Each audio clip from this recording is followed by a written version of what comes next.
नमस्कार दोस्तों, आज का सत्संग शुरू करने से पहले मैं आपको तहे दिल से कहना चाहूंगा कि बाबा नानक जी के जन्म दिहाड़े पे आप सब मेरे देशवासियों को लाख लाख बधाइयां।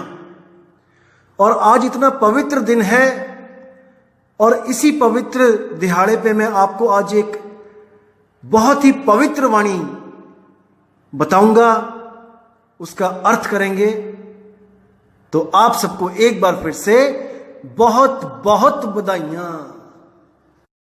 सतगुरु नानक प्रगटया, मिट्टी धुंध जग चानन होया। तो आज आपकी जिंदगी में ऐसा चानन होने वाला है दोस्तों, जो सतगुरु नानक हमेशा से चाहते थे कि ऐसा ही चानन हर जीव की जिंदगी में हो जाए। तो आज बहुत ही शुभ दिन है दोस्तों, और इस सत्संग को बहुत मन लगा के सुनना। साहिब बंदगी। नमस्कार दोस्तों, मेरी प्यार भरी सत श्री अकाल आप सभी को।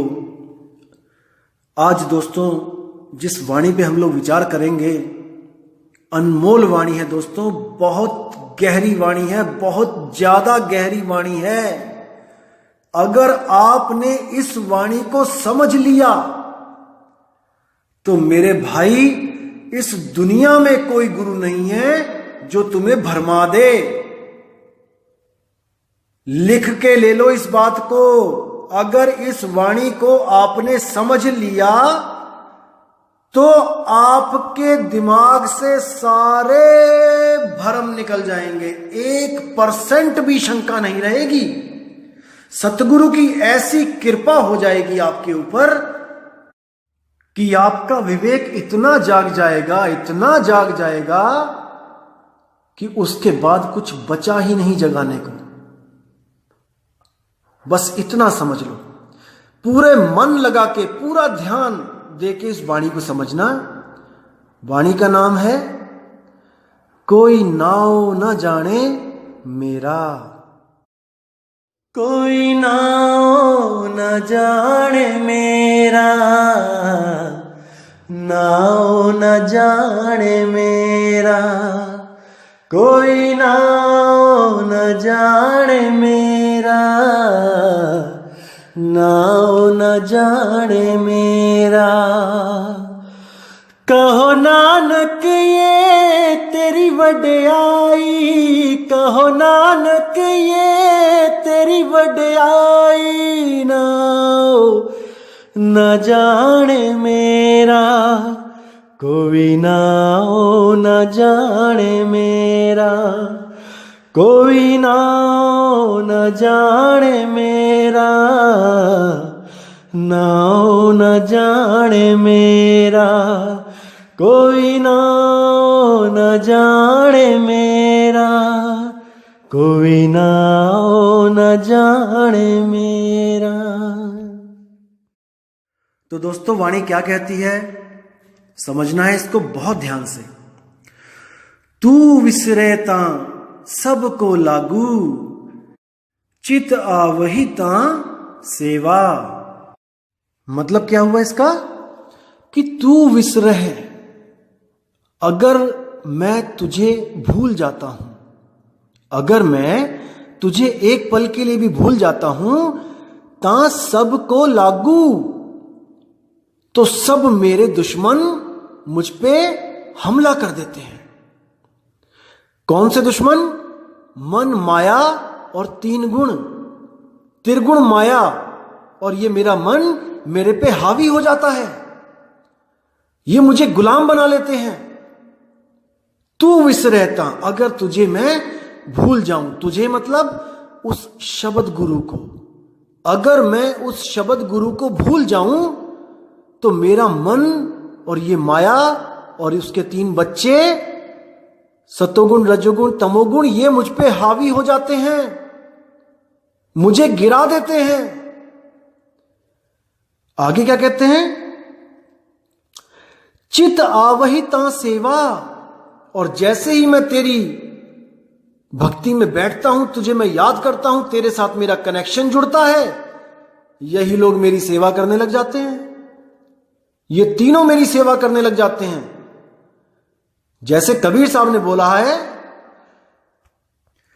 सार शब्द में एक ही सिद्धि और मुक्ति करे तहां सेवा, सार शब्द का खेल निराला जाने गुरुमुख भेवा। वो कोई गुरुमुख भेवा ही जान सकता है। यानी जिस मुक्ति के लिए लोग सब कुछ करने को तैयार हैं, कोई जंगलों में जाके बैठ गया, कोई पेड़ों पे उल्टा लटक गया, कोई कुओं में छलांगे मार दी, वो मुक्ति उसकी दासी हो जाती है। जिसको सार शब्द मिल जाता है, जिसको आत्म ज्ञान हो जाता है, जिस पर गुरु की दया हो जाती है, वो आत्म ज्ञान को प्राप्त कर लेता है। मुक्ति उसकी दासी। अब आगे क्या कहते हैं, अवर न कोई दूजा सूझे सांचे अलख अपेवा। अब कह रहे हैं कि उस शब्द के अलावा मुझे दूसरा कोई सूझता ही नहीं है। मैं कहां जाऊं, किसकी शरण में जाऊं, किसका नाम लूं। उस शब्द गुरु के अलावा अब मेरा इस दुनिया में कोई नहीं है जो मेरी रक्षा कर सकता है। अवर न कोई दूजा सूझे साचे अलख अपेवा। वही सच्चा अलख है जिसको कोई लख नहीं सकता। केवल गुरु उसका लखाव कर सकता है। अपेवा यानी गूढ़, गुप्त से भी गुप्त, वहां तक कोई नहीं पहुंच सकता। वो किसी को नहीं मिलता जब तक वो स्वयं अपनी दया करके अपना भेद ना दे दे। जैसे बाबा नानक जी को बेई नदी पर वो अकाल पुरुष आया स्वयं का भेद बताने। वो ढूंढ रहे थे कि मैं कहां जाऊं, किसके पास जाऊं। जिसके पास भी वो जा रहे थे वहां पर अज्ञान ही अज्ञान मिल रहा था। अज्ञान क्यों मिल रहा था वो मैं अभी आगे बताऊंगा कि अज्ञान आखिर है किस चिड़िया का नाम। हम लोग कहते हैं ना ज्ञान और अज्ञान। अब हर गुरु का चेला यही कहता है कि मेरा गुरु तो ज्ञानी है, मेरा गुरु तो परमात्मा है, मेरे गुरु जैसा तो कोई गुरु ही नहीं है। हर गुरु यह कहता है और हम भी यही कहते हैं कि भाई मेरे गुरु जैसा कोई गुरु नहीं है। अब इन दोनों गुरु में आपको मैं फर्क बताऊंगा कि हम क्यों ऐसा कहते हैं और बाकी क्यों ऐसा बोलते हैं। दोनों तो सही नहीं हो सकते, सत्य तो एक होता है, दो तो सत्य नहीं हो सकते। तो क्या फर्क है सतगुरु और अधूरे गुरु में। मैं उनको झूठा नहीं कहूंगा। देखो झूठा वो होता है जो सच जानने के बाद भी सच को स्वीकार ना करे। वो दोस्तों वो झूठे नहीं, वो अधूरे गुरु हैं, क्योंकि उनकी विवेक की शक्ति अभी इतनी जागृत नहीं हुई है जितनी आप लोगों की हो चुकी है। जो ज्ञान आपको, मूल ज्ञान जो कबीर साहब का मैं बता रहा हूं, अगर आप किसी गुरु को जो 50 साल से गुरु गद्दी पे बैठा है उसको अगर ये ज्ञान समझाओगे दोस्तों, उसको भी 1 साल लग जाएगा समझने में। अगर वो विवेकी ना हुआ तो, और अगर वो विवेकी हुआ तो भाई एक पल में, पल से भी कम में वो जाग जाएगा। जैसे कोई बंदा सो रहा हो और आप हल्के से उसको टच करो। कई लोग होते हैं जो हल्के से टच करने से ही एकदम उठ जाते हैं, और कई कुंभकर्ण ऐसे होते हैं जिनको आप हिला हिला के भी नहीं उठा सकते। तो समझना है आपने इस गूढ़ ज्ञान को, इस मूल ज्ञान को, जो बाकी सब अज्ञान से परे का ज्ञान है, परे का ज्ञान है, पार ब्रह्म ज्ञान है। ब्रह्म ज्ञान नहीं है ये पार ब्रह्म ज्ञान है। पार ब्रह्म परमेश्वर मेरे, सतनाम सतनाम। आगे क्या कहते हैं,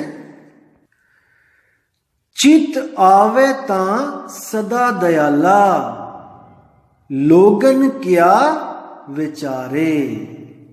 अब क्या कहना चाहते हैं कि जब मैं तुझे याद करता हूं, जब तुम मेरे चित्त में आते हो, तो मुझे ऐसा आनंद आता है कि मेरे मुख से निकल जाता है, वाह वाह मेरे गुरु। लेकिन लोगन क्या विचारे, ये बेचारे लोग क्या जाने कि मैं किस आनंद में रह रहा हूं। मेरे आनंद को ये बेचारे लोग कैसे समझेंगे। आगे क्या कहते हैं, बुरा भला कहो किसनो कहिए, सगले जीव तुम्हारे। कि मैं किसको बुरा भला कहूं, कौन से धर्म के लोग अच्छे और कौन से धर्म के बुरे हैं। अरे ये सब तुम्हारे ही तो हैं, केवल अज्ञानतावश ये आपस में बट गए हैं। ये तुझे जान नहीं रहे हैं, ये तुझे मान रहे हैं। दिक्कत ये है, जिस दिन वो सब जान जाएंगे कि तू कौन है, सबका झगड़ा खत्म हो जाएगा। सारी दुनिया में एक ही पंथ चलेगा। पंथ मतलब रास्ता। हम सब एक ही मेले में फंसे हुए हैं। इस मेले से हमारा मन नहीं भर रहा है। इस दुनिया रूपी मेले से किसी का मन नहीं भर रहा है। वापिस वापिस घूम घूम के यहीं आ रहे हैं। इस घर में मरते हैं, उस घर में पैदा हो जाते हैं। तो समझना पड़ेगा मेरे भाइयों। तो आगे क्या कहते हैं, तेरी टेक तेरा आधारा, हाथ दे तू राखी। मतलब कि तू ही मेरा सहारा और तू ही मेरा आधारा, कि तेरे बिना मेरा कोई भी रक्षक नहीं है। अगर तू नहीं तो मैं कभी भी सुरक्षित नहीं रह सकता। जैसे कहते हैं कि जिसदा साहिब डाडा होवे और तिसनो मार न सके कोई। अगर तू नहीं मेरे साथ तो मुझे कोई भी मार देगा, लेकिन अगर तू मेरे साथ है तो मुझे कोई नहीं मार सकता। अब इसका मतलब ये नहीं कि वो शरीर की बात कर रहे हैं कि मेरे शरीर को कोई नहीं मार सकता। दोस्तों, शरीर तो सबका खत्म होगा, लेकिन उस अवस्था को प्राप्त करवा देगा गुरु जहां पर जन्म और मरण ही खत्म हो जाता है। कई लोग मुझसे पूछते हैं, अगर इतना बड़ा है वाहेगुरु तो सिखों की इतनी कुर्बानियां हुई, मदद क्यों नहीं करी उसने। मेरे दोस्तों, उनकी मदद हो रही थी, लेकिन हम जैसे अज्ञानी नहीं देख सकते उनको कि क्या मदद हो रही थी। तत्ती तवी पे चढ़ना आपके और मेरे बस की बात नहीं है। पतीलों में उबलना आपके और मेरे बस की बात नहीं है। पतीलों में शरीर था, लेकिन सुरती मालिक ने शब्द में लगा रखी थी, और ऐसी लगी हुई थी वो कि उनको महसूस भी नहीं हो रहा था कि मैं किसी तवे पे बैठा हूं या मेरे ऊपर कोई आरा चलाया जा रहा है। यह होती है सतगुरु शब्द गुरु की कृपा। तो इसको विवेक के द्वारा दोस्तों इसको समझने की कोशिश करो। आत्म सत्ता को प्राप्त करते ही आप निर्भय हो जाते हो। जब आपको लगता है कि मेरी मौत आ रही है, आप सारी सुरती उठा के शब्द में लगा लेते हो और आप शब्द की तरह निर्भय हो जाते हो, अविनाशी हो जाते हो। अरे आपको कौन मारेगा? कोई नहीं मार सकता। तो मेरे दोस्तों, मेरे भाइयों, मेरी बात को गहराई से समझो। नहीं समझोगे तो 84 में चले जाओगे और ये जो धर्म के ठेकेदार बैठे हैं, कोई तुम्हारी मदद नहीं करेगा। गधे बन के कुम्हार की मिट्टी तुम ढोवोगे और पीछे पड़ेंगे डंडे और आंखों में निकलेंगे आंसू, उस वक्त कोई नहीं आएगा, किसी धर्म का ठेकेदार तुम्हें बचाने नहीं आएगा। जीव तुम्हारा है, तुमने देखना है कि कैसे कल्याण इसका किया जाए। कोई ये नहीं बोलेगा कि हम झूठे हैं, लेकिन दोस्तों संतों की वाणियों से आपने परख करनी है कि मेरा रास्ता सही है या गलत है। संत अपने लिए वाणियां लिख के नहीं गए, अपना तो उनका कल्याण हो चुका था, लेकिन उन्होंने हम जैसे दीन, हम जैसे मूर्खों को समझाने के लिए ये ग्रंथ लिखे हैं। और कोई कहे कि आपको फंसाने के लिए ग्रंथ लिखे हैं, तो उसकी बुद्धि अभी इतनी विकसित नहीं हुई कि वो इन मेरे सतगुरुओं की वाणी को समझ सके। नहीं समझ सकता कोई भी जब तक वो भेद ही ना हो जाए उस शब्द का जिसका सिमरण मेरे सतगुरुओं ने किया है, मेरे बाबा नानक ने किया है। नहीं समझ सकता उसको कोई। तो आगे क्या कहते हैं, जिस जन ऊपर तेरी कृपा तिसको विपुन को भाख है। यानी हे मेरे मालिक, जिस जीव पर तेरी कृपा हो जाए उसको कोई विपदा नहीं आ सकती, उसका बेड़ा पार होना निश्चित है, उसको मुक्त होने से कोई नहीं रोक सकता, कोई नहीं रोक सकता। लेकिन उसको अज्ञान की बेड़ियां तोड़नी पड़ेंगी, उसको इन धर्मों की दीवारें लांघनी पड़ेंगी, वरना उसको 84 में जाने से भी कोई नहीं रोक सकता। परमात्मा की दया होती है जब कोई संत महात्मा, कोई महापुरुष आपके जीवन में आ जाता है। आपके धंधे चलने लग जाते हैं, आप साइकिल से ऑडी में आ जाते हो, आप मर्सिडीज बेंज में आ जाते हो, आप कार से हटके हवाई जहाजों में सैर करने लग जाते हो, तब इसको परमात्मा की दया मत समझना। मत कहना किसी को कि परमात्मा दयाल हो गया है आप पे। दोस्तों कभी नहीं, ये माया दयाल हुई है आप पे, ये माया है दोस्तों, माया। परमात्मा कब दयाल होता है, प्रभु कृपाल कृपा करे तब नानक साधु संग मिले। जब कोई साधु आपके जीवन में आ जाता है जो पूर्ण साधु है, तब आपका जीवन धन्य हो जाता है, धन्य हो जाता है। तो आगे क्या बोलते हैं, ओहो सुख ओहा वडियाई जो प्रभु जी मन पाणी। कि जो प्रभु जी को भाता है, जो प्रभु जी का भाना है, मेरा सुख मेरी वडियाई उसी में है। जैसे वो मुझे रखना चाहे मेरे सुख उसी में है। हर स्थिति मुझे मंजूर है, क्योंकि ये मैटर नहीं करता कि मैं इस दुनिया में कैसे रहता हूं, ये मैटर करता है कि मैं इस दुनिया में वापस नहीं आऊंगा।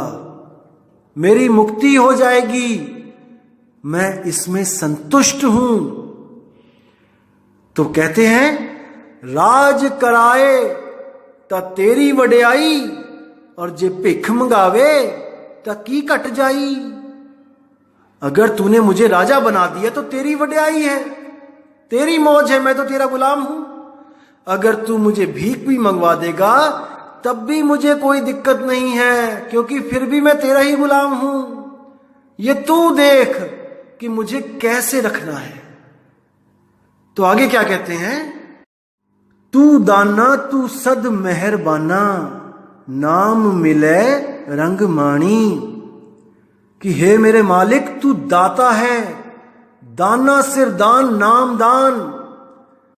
तू सब दुनिया के दानियों से बड़ा दानवीर है, क्योंकि वो केवल माया दान में दे सकते हैं मेरे मालिक। तूने तो इस गुलाम को बंधन से मुक्त कर दिया। इससे बड़ी दात क्या हो सकती है? इसीलिए कहते हैं नाम दान देते वक्त काल से तिनका तोड़ दिया जाता है। अब तुम काल के जीव नहीं रह गए, अब तुम दयाल के हो चुके हो और वो काल तुम्हें रोक नहीं सकता, क्योंकि तुम्हारी टिकट पे धुर का नाम लिखा हुआ है। दोस्तों, जैसे पहले हम सफर करते थे, जैसे हमने चंडीगढ़ से दिल्ली जाना है, तो जब इंटरनेट नहीं था, मशीनें नहीं थी, तब वो टिकट चलती थी कार्ड वाली। आपने अंबाला से आगे, जैसे चंडीगढ़ से अंबाला और अंबाला से दिल्ली जाना है, तो आपको चंडीगढ़ की टिकट मिलती थी। अगर वहां से सीधी दिल्ली की टिकट नहीं कट रही है तो चंडीगढ़ से अंबाला की टिकट कटती थी। अंबाला स्टेशन पे उतर के आपको दोबारा टिकट लेनी पड़ती थी, नहीं तो आपको टीटी रोक लेता था। तो इसी तरह जब आपको धुर की टिकट मिल जाती है, आपकी टिकट सीधे चंडीगढ़ से दिल्ली की कट गई, तो बीच में अंबाला नहीं लिखा होगा टिकट पे, लिखा होगा चंडीगढ़ टू दिल्ली। तो अंबाला में अगर टीटी चढ़ भी गया तो आपको रोक नहीं सकता वो। भले अंबाला का नाम नहीं लिखा है उस टिकट पे, लेकिन धुर का नाम लिखा है, आपको वो नहीं रोक सकता।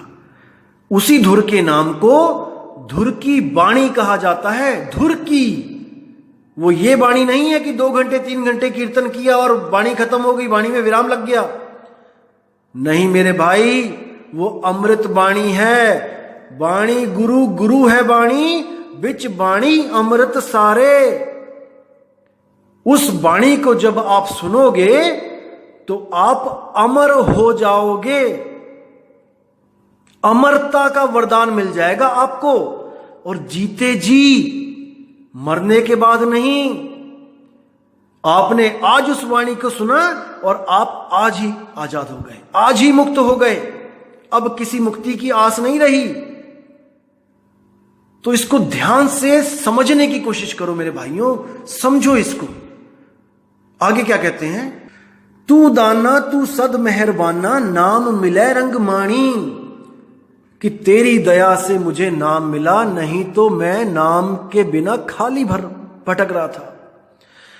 जंगलों जंगलों में फिर रहा था, गुरुओं के पास भटक रहा था, लेकिन मुझे नाम नहीं मिल रहा था। कौन सा नाम? वो अभी आगे बताऊंगा मैं आपको, क्योंकि नाम तो युगों युगों से चलते आ रहे हैं। कोई ओम ले लो, कोई जय कृष्ण ले लो, कोई हरे कृष्ण ले लो, हरे राम ले लो, नाम तो दुनिया भर के हैं। फिर किस नाम की बात कर रहे हैं ये, कि कौन सा नाम नहीं मिल रहा मुझे और कौन सा नाम तेरी दया से मुझे मिला है? नाम तो अनंत है। बाबा नानक से पहले भी कई धर्म चल रहे हैं जिसमें सहस्त्र नाम हैं, लेकिन फिर भी अकाल पुरख को बेई नदी पे आना पड़ा उनको वो अखंड नाम देने के लिए जो बोलने लिखने पढ़ने में नहीं आता। समझना पड़ेगा दोस्तों, इसको समझो, आगे पता लगेगा वो कौन सा नाम है। क्या कहते हैं आगे वाणी में? तुझ आगे अरदास हमारी, जीव पिंड सब तेरा। कि हे मेरे सतगुरु, तूने जो मुझे नाम दिया है वो अपनी अनमोलक दात बख्शी है। अब मैं तेरा हूं, मेरा जीव मेरा पिंड सब कुछ तेरा। अब मेरा मुझ में कुछ नहीं, मैं तेरा गुलामों का भी गुलाम हो गया हूं। तो आगे क्या बोलते हैं? कह नानक सब तेरी वड्याई, कोई नाव ना जाने मेरा। दोस्तों, बहुत गहरा मतलब है यहां पर, पूरा विवेक लगा दो, जितना भी है सारा लगा दो यहां पे। क्या बोल रहे हैं? कहो नानक एह तेरी वड्याई, यानी हे मेरे परमात्मा, ये तेरी वड्याई है जो तूने हम गुलामों को वो अनमोलक दात बख्श दी जिसका कोई मूल्य ही नहीं है। सारा अखिल ब्रह्मांड एक तराजू में रख दिया जाए और तेरी दात दूसरे तराजू में रख दी जाए पाठ पे, तो एक रत्ती नहीं भार, पूरे ब्रह्मांड का एक रत्ती भार नहीं है उस दात के आगे जो तूने मुझे दी है। और वो दात क्या है? वो है मेरा नाम। तूने मुझे किसी और का नाम नहीं जपवाया। तेरे अलावा मैं कहीं भी गया, मुझे किसी ना किसी ने किसी ना किसी का ही नाम जपवाया। इसको पकड़ो दोस्तों, पकड़ो इसको। अगर इस वाणी को पकड़ लिया तो सारे कंसेप्ट क्लियर हो जाएंगे। कोई नाव न जाने मेरा, इसका क्या मतलब है कि मेरे शरीर का नाम तो सब जानते हैं कि मैं नानक हूं, मैं अंगद देव जी हूं, या मैं कबीर हूं, या मैं राजू हूं, मैं कुमार हूं, मैं सीता हूं, मैं गीता हूं। इनको तो सब जानते हैं, शरीरों के नाम तो सब जानते हैं और शरीरों के नाम ही जपवा रहे हैं। जैसे भगवान राम का शरीर, भगवान कृष्ण का नाम ले लो शरीर, जय हनुमान ज्ञान गुण सागर, हनुमान जी का शरीर, विष्णु जी का शरीर, किसी का भी शरीर उसका एक नाम होता है और वही नाम ये नकली गुरु मुझे जपवाते रहे। लेकिन मेरा क्या नाम है, मेरी आत्मा का क्या नाम है, ये किसी को नहीं पता। इसीलिए वाणी में कह रहे हैं कि कोई नाव न जाने मेरा।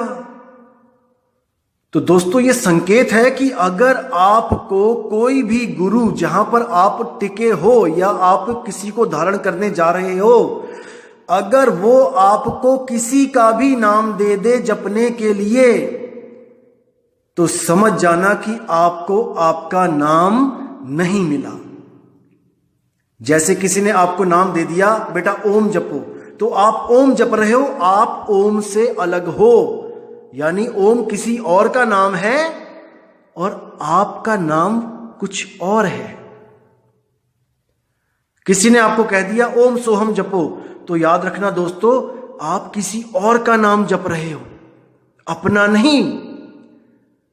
अगर आपको कोई कहता है कि ज्योत निरंजन ओंकार रारंकार सोहंग सतनाम जपो, दोस्तों आप किसी और का नाम जप रहे हो, अपना नहीं।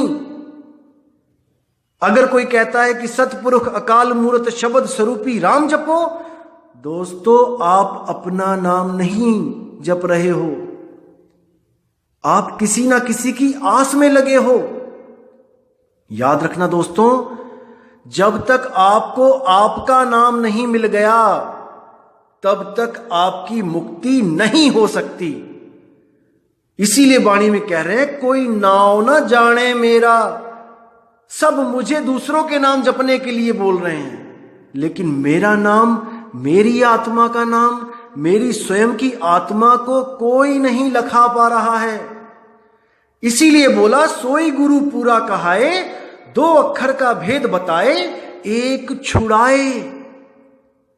सबके नाम जो आपको जपवाए जा रहे हैं सब छुड़वा दे और एक लखाए, आपकी आत्मा को लखा दे। सो गुरु पूरा कहाए, वही सतगुरु पूरा है। और तब प्राणी निज घर को जाए, तब आप अपने स्वरूप को प्राप्त कर सकते हो, जो आपका असली रूप है। ये देह स्वरूप आपका असली स्वरूप नहीं है और ना ही आप ज्योत स्वरूपी हो। ज्योत तो दोस्तों आपने प्रकट की है, आप शब्द स्वरूपी हो। वो शब्द जो बोलन लिखण से न्यारा है, उसको बोल लिख नहीं सकता कोई भी, वो केवल लखाव के द्वारा प्राप्त किया जाता है। तो अब एक चीज और आपको मैं कंसेप्ट क्लियर करना चाहता हूं कि वो प्राप्ति कैसे होगी। दोस्तों, हर धर्म का एक अपना तरीका होता है नामदान का, उस परमात्मा को पाने का, अपने स्वरूप को लखने का। अब आपने ये निर्णय करना है कि हमारे पंथ में, हमारे धर्म में जो हमें बताया जा रहा है वो सत्य है या नहीं। बस अगर आपने इसका निर्णय कर लिया तो दोस्तों आपको मुक्त होने से कोई नहीं रोक सकता। तो जैसे कि आप किसी भी धर्म के फॉलोअर हो, आप अपने धार्मिक जो आपके गुरु हैं या धार्मिक जो आपके प्रीस्ट हैं या आपके जो पुजारी हैं, आप उनके पास जाइए। वो आपको किसी ना किसी विधि से, किसी ना किसी नाम से वो जोड़ देंगे। जैसे आप मंदिर में गए तो वो आपको क्या कहेंगे कि भाई राम राम जपा करो, नहा धो के सुबह अपना आधा घंटा पौना घंटा राम राम राम राम राम जपा, कोई माला फेरी, कोई धूप अगरबत्ती करी, कोई आरतियां करी, इससे आपको मोक्ष मिल जाएगा, मुक्ति मिल जाएगी। और अगर आप ईसाई हो तो आपको वो कहेंगे कि भाई प्रेयर किया करो, आप चर्च में आइए, प्रेयर कीजिए, अरदास कीजिए और गॉड आपको स्वर्ग देगा, आप मुक्त हो जाओगे। अगर आप सिख फैमिली में हो तो आपको क्या बोला जाएगा कि भाई आप ऐसा करो, अमृत छको, ठीक है, और उसके बाद आप वाहेगुरु वाहेगुरु का जाप करो, सुबह सुबह उठो, अमृत वेले में पाठ करो और आपको इससे मुक्ति मिल जाएगी, आपको शब्द गुरु मिल जाएगा।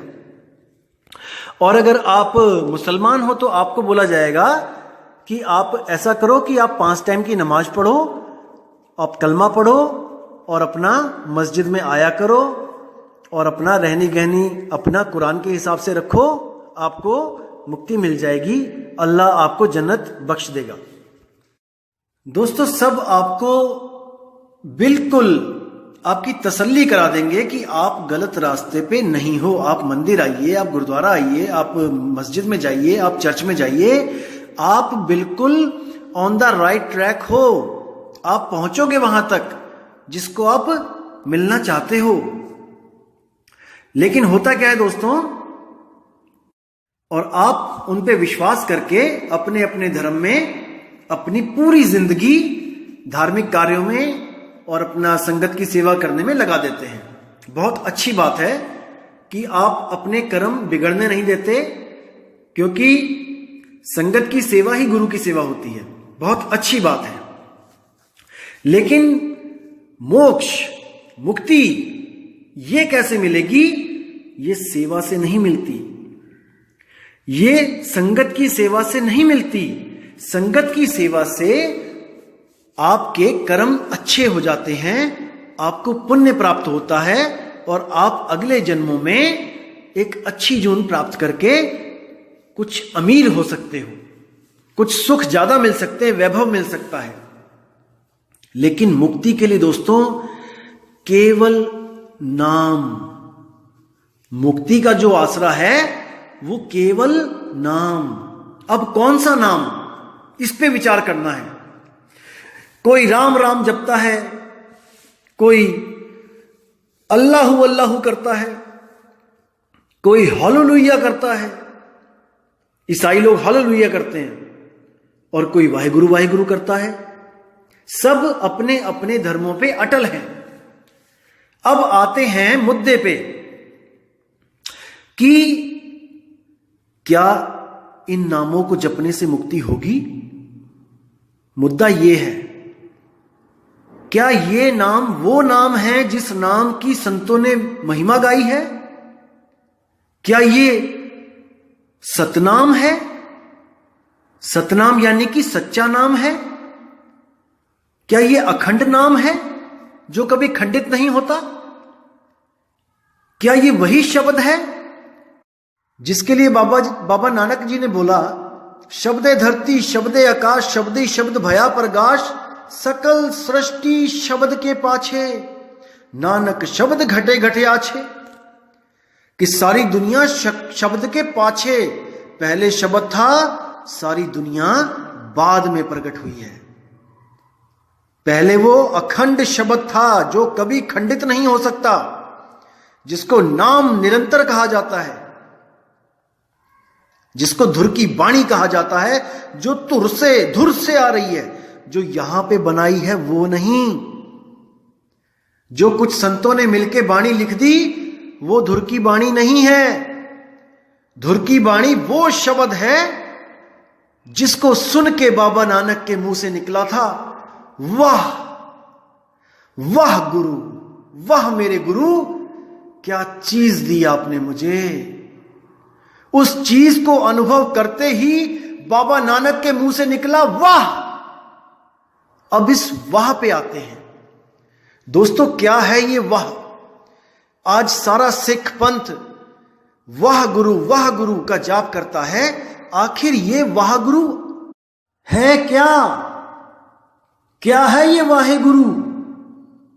अब कई सिख मैंने सुना, सिख प्रचारक मेरे भाई, वो क्या बोलते हैं, वव्वा विष्णु, हा हा हरे कृष्ण, गग्गा गोविंदा और रर्रा राम। यानी चारों युगों में जो विष्णु जी के 4 अवतार हैं उन्हीं के 4 नाम मिलाकर वाहे गुरु बन गया। वा से विष्णु, हा से हरे कृष्ण, गा से गोविंद और रा से राम, वाहे गुरु। देखो दोस्तों, अब अगर मैं इनसे सवाल करूं कि आप अगर इन्हीं के अवतारों को परमात्मा का नाम मानते हो तो क्या आप इनकी फोटोज गुरुद्वारे में रखना अलाउ करोगे? क्या आप अपने सिखों को कहोगे कि वही वव्वा विष्णु हा हरे कृष्ण मंदिरों में भी है, आप वहां पे जाना शुरू कर दें? मैं ये नहीं कह रहा हूं, मैं कटाक्ष किसी की नहीं कर रहा हूं, मैं बस विवेक जागृत कर रहा हूं कि क्या ऐसा हो सकता है। मैं सवाल कर रहा हूं, अगर नहीं तो इस सवाल को भूल जाएं, मैंने किसी से नहीं किया। तो क्या है ये वाहे गुरु, इसको क्लियर करेंगे। जब बाबा नानक को अकाल पुरख ने बेई नदी पर नाम बख्शा, कौन सा नाम? कोई नाव ना जाने मेरा, केवल परमात्मा जानता है वो नाम। और उसने मुझे आके मेरा ही नाम मुझे बख्श दिया और मुझे लोगों के नाम जपने से छुड़वा दिया, मेरी आत्मा का लखाव करा दिया। एक छुड़ाए एक लखाए, सारे कृत्रिम नाम छुड़वा दे और स्वयंभू नाम, अखंड नाम, आत्म नाम लखा दे।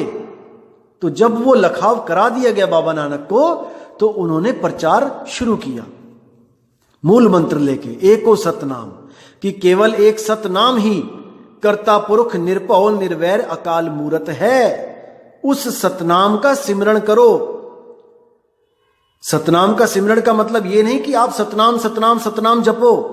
सतनाम तो उस सत्य की तरफ इशारा है। वो तब बताया जाता है जब सिख गुरु नानक देव जी से नाम दान लेता है, तब गुरु नानक जी उनको सतनाम बख्श देते हैं। तो बाबा नानक एक बार संगत में बैठे थे और काफी संगत थी। नानक साहब सत्संग करते करते करते ध्यान में लीन हो गए और जैसे ही सुरती शब्द तक पहुंची, शब्द को अनुभव किया, एकदम मुंह से निकला, वाह वाह वाह वाह मेरे गुरु, वाह गुरु, वाह गुरु।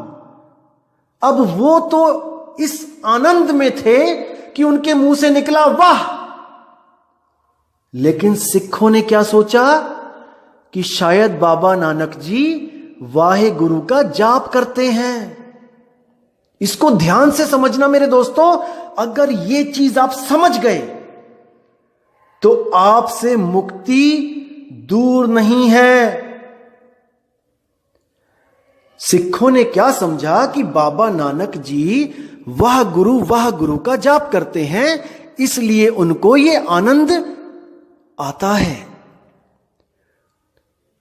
तो उसके बाद क्या हुआ, सिखों ने वाह गुरु जपना शुरू कर दिया। अब गरीबदास जी की वाणी में यही आता है कि झांकी देख कबीर की और नानक कीती वाह, वाह सिखन के गल पड़ी, अरे कौन छुड़ावे ताह। कि बाबा नानक ने जब उस आनंद को प्राप्त किया, उस आनंद में जब रम गए, तो मुंह से ऑटोमेटिक निकला वाह। उनको आनंद प्राप्त होने के बाद वाह निकला उनके मुंह से। लेकिन हम क्या कर रहे हैं? हम बिल्कुल उसका उल्टा कर रहे हैं।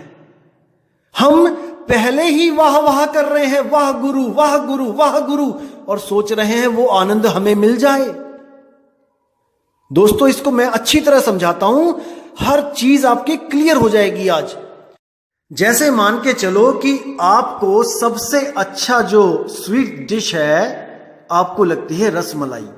सबसे अच्छी आपकी फेवरेट डिश है रसमलाई। आप किसी हलवाई की दुकान पे गए और आपने वहां ऑर्डर दिया कि रसमलाई मुझे खानी है, आप 1 प्लेट रसमलाई ले आओ। तो दोस्तों, जब तक वो रसमलाई लेके नहीं आता, जब तक आप बिल्कुल शांत बैठे हो, आपके मुख से कुछ नहीं निकल रहा है, बिल्कुल शांत, कुछ जप नहीं रहे हो, कुछ नहीं कर रहे हो, बस शांत बैठे हो, इंतजार कर रहे हो। जैसे ही रसमलाई आपके सामने आई और आपने चम्मच से जैसे ही उसको मुंह में डाला और जैसे ही वो आपके मुंह में घुली, तो आपके मुंह से अपने आप निकला वाह, और आपके मन में इतना आनंद आ गया कि क्या चीज मैंने आज खाई है। क्योंकि वो आपकी फेवरेट डिश है, इसलिए उसमें जो आनंद आता है वो बयान नहीं कर सकते, उसको केवल वाह कह के बात कर सकते हो, अरे वाह मजा आ गया। लेकिन अगर ऐसा हो कि हमें खानी रसमलाई हो, लेकिन हम टेबल पे बैठ के ऑर्डर ना दें और हम जपने लग जाएं वाह वाह वाह वाह वाह वाह, दोस्तों आनंद नहीं आएगा, मुंह मीठा नहीं होगा। किसी का दिल नहीं दुखा रहा हूं मैं, आप मेरे भाई बहन हो। मैं कभी नहीं चाहता कि मेरी वजह से किसी का दिल दुखे, लेकिन मुझे बहुत दुख होता है कि जो मेरे बाबा नानक ने जिस सत्य को प्रचार करने के लिए कहां कहां नहीं पैदल गए, सिद्धों के साथ गोष्ठियां करी, आज उनके ही बच्चे अगर इस अज्ञान में रह गए तो मेरे नानक साहब की जो उन्होंने इतनी कुर्बानियां दी वो व्यर्थ चली जाएंगी मेरे भाइयों, व्यर्थ चली जाएंगी। तो इसको समझो मेरे दोस्तों, मेरे भाइयों, अगर इसको समझ जाओगे तो आप 84 से बच जाओगे। अगर एक भी मेरा सिख भाई 84 में चला गया तो लानत है मेरे ऐसे जीवन पे जो मैं उनको ये ज्ञान नहीं समझा सका, लानत है मेरे जीवन पे। तो मेरे भाइयों, ज्ञान को समझने की कोशिश करो, इन धर्मों की दीवारों को तोड़ दो, किसी की बगावत मत करो, लेकिन धर्मों से बाहर आके देखो कि सत्य क्या है। जहां सत्य लगे, बिना सोचे समझे कि समाज क्या कहेगा, जुड़ जाओ, क्योंकि समाज तब नहीं आएगा बचाने जब 84 के चक्कर में चले जाओगे। कई जन्म भय कीट पतंगा, कई जन्म गजमीन कुरंगा। ये मेरे मालिक, पता नहीं कितनी बार कीड़े मकोड़े बन के छिपकलियों के मुंह में गए, मेंढक के मुंह में गए, मगरमच्छों के मुंह में गए, शेरों के मुंह में गए, कोई बचाने नहीं आया। अगर इस बार गलती कर दी तो मेरे भाई ठिकाना नहीं मिलेगा, नहीं मिलेगा। समझ जाओ मेरे सतगुरु नानक क्या कहना चाह रहे हैं।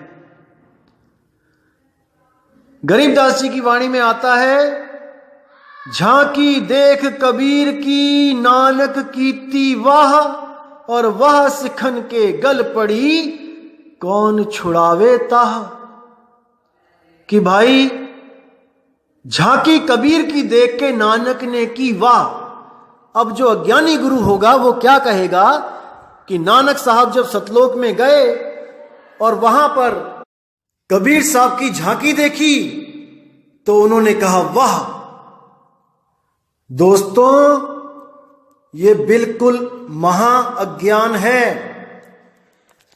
कबीर वो नहीं है जो किसी तख्त पे बैठा है राजा, नहीं। कक्का केवल नाम है, बब्बा ब्रह्म शरीर, और रारा सब में रम रहा, ताको नाम कबीर। उसका नाम कबीर है जो सब में रम रहा है, जो आत्मदेव है, और उसी आत्मा में परमात्मा बसता है। तो नानक साहब इस कबीर की बात कर रहे हैं।